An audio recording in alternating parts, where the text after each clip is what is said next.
Number 4. The CanterVille Ghost. Chapter 1. When Mr. Hiram B. Otis, the American minister, bought Canterville Chase, everyone told him he was doing a very foolish thing, as there was no doubt at all that the place was haunted. Indeed, Lord Canterville himself, who was a man of the most punctilious honor, had felt it his duty to mention the fact to Mr. Otis when they came to discuss terms. We have not cared to live in the place ourselves, said Lord Canterville, since my grand aunt, the Dowager Duchess of Bolton, was frightened into a fit, from which she never really recovered, by two skeleton hands being placed on her shoulders as she was dressing for dinner. And I feel bound to tell you, Mr. Otis, that the ghost has been seen by several living members of my family, as well as by the rector of the parish, the Reeve Augustus Dampire, who is a fellow of King's College, Cambridge, after the unfortunate accident to the Duchess. None of our younger servants would stay with us, and Lady Canterville often got very little sleep at night in consequence of the mysterious noises that came from the corridor and the library. My lord, answered the minister, I will take the furniture and the ghost at a valuation. I come from a modern country where we have everything that money can buy, and with all our spry young fellows painting the old world red and carrying off your best actresses and prima donnas, I reckon that if there were such a thing as a ghost in Europe, we'd have it at home in a very short time in one of our public museums, or on the road as a show. I fear that the ghost exists, said Lord Caterville, smiling, though it may have resisted the overtures of your enterprising impresarios. It has been well known for the 3 centuries since 1584. In fact, it always makes its appearance before the death of any member of our family. Well, so does the family doctor, for that matter, Lord Canterville, but there is no such thing, sir, as a ghost. And I guess the laws of nature are not going to suspended for the British artistry. You are certainly very natural in America, answered Lord Canterville, who did not quite understand Mr. Otis's last observation. And if you don't mind a ghost in the house, it is all right. Only you must remember I warned you.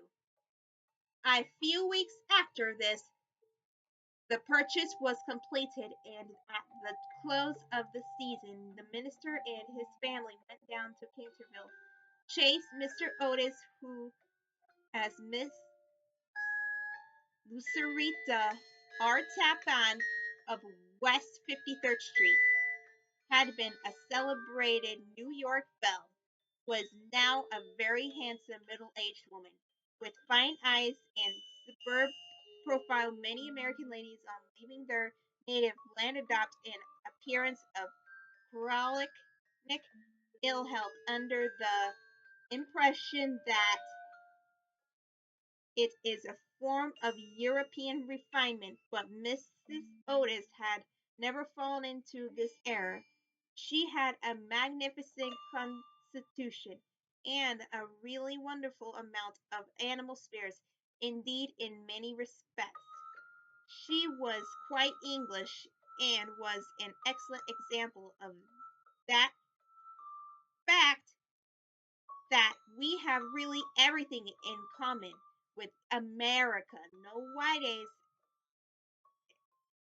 except, of course, language. Her eldest son, christened Washington by his parents in a moment of patriotism which he never ceased to regret, was a fair-haired, rather good-looking young man who had qualified himself for American diplomacy by leading the German at the Newport Casino for 3 successive seasons, and even in London was well known as an excellent dancer.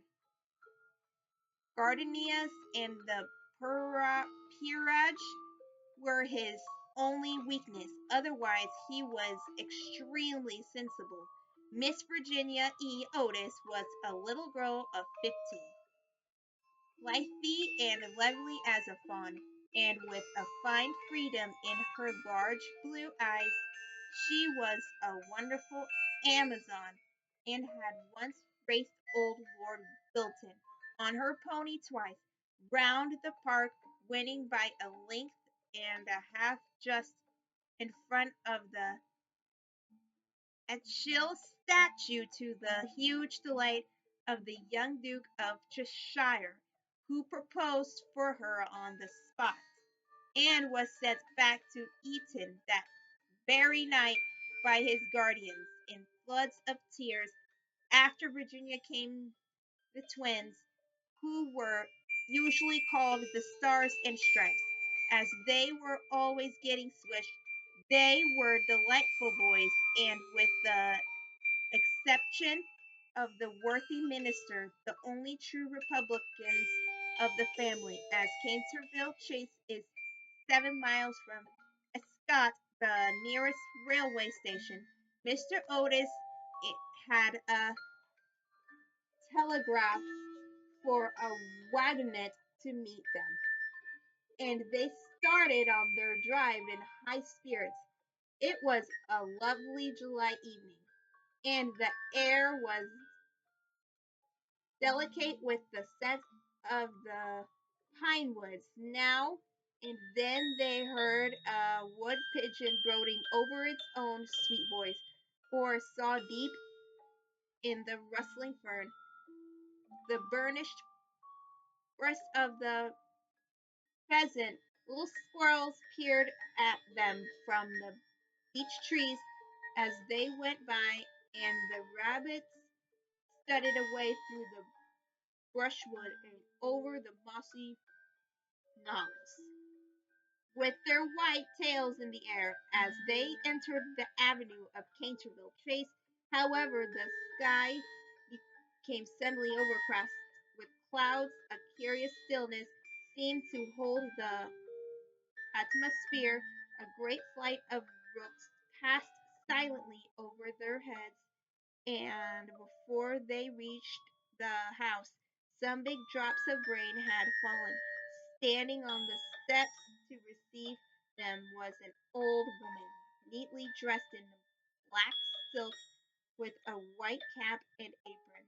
This was Miss Umney, the housekeeper, whom Miss Otis, at Lady Canterville's earnest request, had consented to keep on in her former position.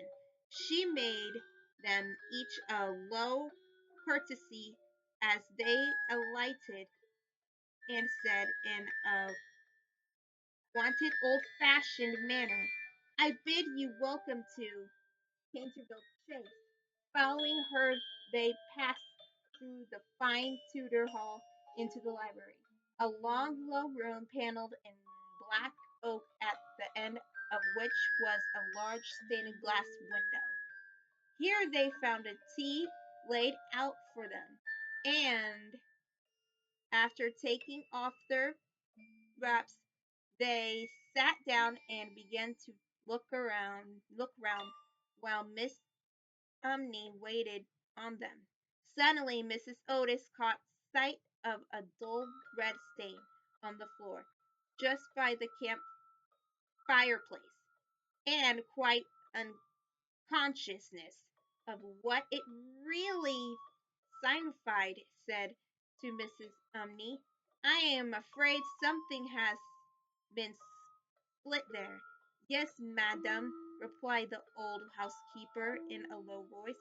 "Blood has been split on the spot." "How horrid!" cried Miss Otis. "I don't at all care for bloodstains in a sitting room. It must be removed at once." The old woman smiled and answered in the same low, mysterious voice, "It is the blood of Lady Eleanor de Canterville, who was murdered on that very spot by her own husband, Sir Simon de Canterville, in 1575. Sir Simon survived her 9 years and disappeared suddenly under very mysterious circumstances. His body has never been discovered, but his guilty spirit still haunts the chase. The blood stain has been much admired by tourists and others and cannot be removed." "That is all nonsense," cried Washington Otis. "Pinkerton's champion stain remover and Paragon detergent will clean it up in no time." And before the terrified housekeeper could interfere, he had fallen upon his knees and was rapidly scouring the floor with a small stick of what looked like a black cosmetic. In a few moments no trace of the bloodstain could be seen. "I knew Pinkerton would do it," he exclaimed triumphantly as he looked round at the admiring family. But no sooner had he said these words than a terrible flash of lightning lit up the sombre room. A fearful peal of thunder made them all start to their feet, and Miss Umney fainted. "What is monstrous, Clement?" said the American minister calmly, as he lit a long cheroot. "I guess the old country is so overpopulated that they have not enough decent weather for everybody. I have always been of opinion the immigration is the only thing for England." "My dear Harriam," cried Mrs. Otis, "what can we do with a woman who faints?" "Charge it to her like breakage," answered the minister. "She won't faint after that." And in a few moments Mrs. Umney certainly came to. There was no doubt, however, that she was extremely upset, and she sternly warned Mr. Otis to beware of some trouble coming to the house. "I have seen things with my own eyes, sir," she said, "that would make any Christian's hair stand on end, and many a night I have not closed my eyes in sleep for the awful things that are done here." Mr. Otis, however, and his wife warmly assured the honest soul that they were not afraid of ghosts, and after invoking the blessings of Providence on her new master and mysterious mistress, and making arrangements for an increase of salary, the old housekeeper tottered off to her own room.